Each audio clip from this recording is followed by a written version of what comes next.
What's up, guys? Welcome back. Bennett here with Brew Bods and Barbells, where we lift pints and weights. Some beers are good, and some beers take you right back to a moment. This one here took me right back to the table at Tideland Brewing. Now, I wasn't even planning on doing a full breakdown that day. Just stopped in, grabbed a nice flight, and then I see it on the menu. French Toast Imperial Stout. Now, I've had pastry stouts, imperial stouts before, and let's be honest, sometimes they can go a little bit too far. Either too sweet, too heavy, one sip and you're done kind of vibe. So I didn't really know what to expect. But then this hit my table. It has a beautiful jet black appearance in the glass, nice and thick, and before you even sip it, that aroma just starts building. You get this maple, cinnamon. It's that nice and warm feeling, almost like that fresh French toast just hit the table ready for breakfast. And then that nice first sip told me everything. So on this one, the vanilla hits first. You get a nice soft, smooth, almost like the base of like the French toast itself, like that batter.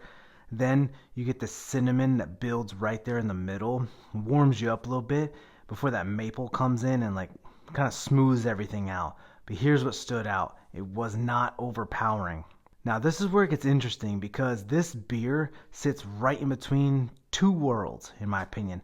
You get an imperial stout and what most people would call a pastry stout. So let's break that down real quick.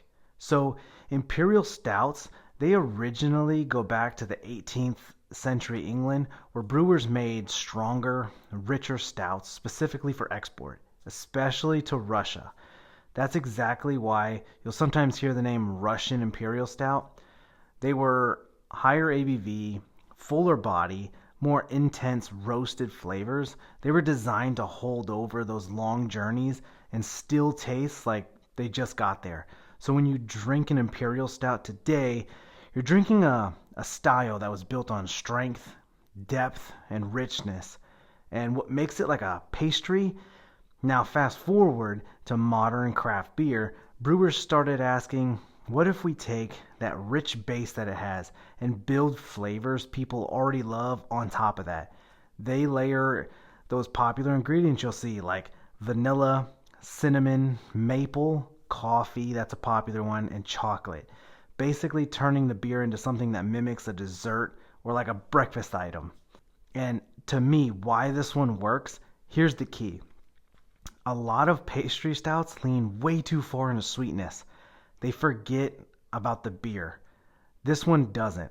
Tideland built this on a true imperial stout foundation first, so you will get those roasted backbone vibes, that structure, and then that layered French toast profile on top of it, not over it. That's the difference. You get to really embrace those flavor profiles as you slowly sip, and as it warms up, it actually evolves in this flavor profile. It'll start to lean more on like the sweeter side. And that's what really separates a good pastry stout from a great one. It's not about how much flavor you can add. It's about how well you can balance that out. Because if it's too heavy, you stop at one and you're done. But if it's balanced, you sit there, talk, enjoy it, move on to another one. And a third one, well, then your night's probably over. But that balance reflects the brewery because Tideland Brewing has built something real in the Lowcountry. They have a great team, a welcoming tap room, and beers that actually hold up. I have never had a bad beer from them. It has been top tier every single time. They just hit their 5-year anniversary, and that's not easy in this industry. Beers like this is why they've made it. And what I like about this one too, it's not just something you can drink and move on from. It's something you talk about. From the can art, like look at that. And like from the taste. If you see Tideland, stop, talk, hang out with them. The guys are great. You're going to have a great time talking. And if you enjoy content like this, make sure you like, subscribe, and follow along. I got a lot more left in the tank, and we're only getting started. Cheers, guys.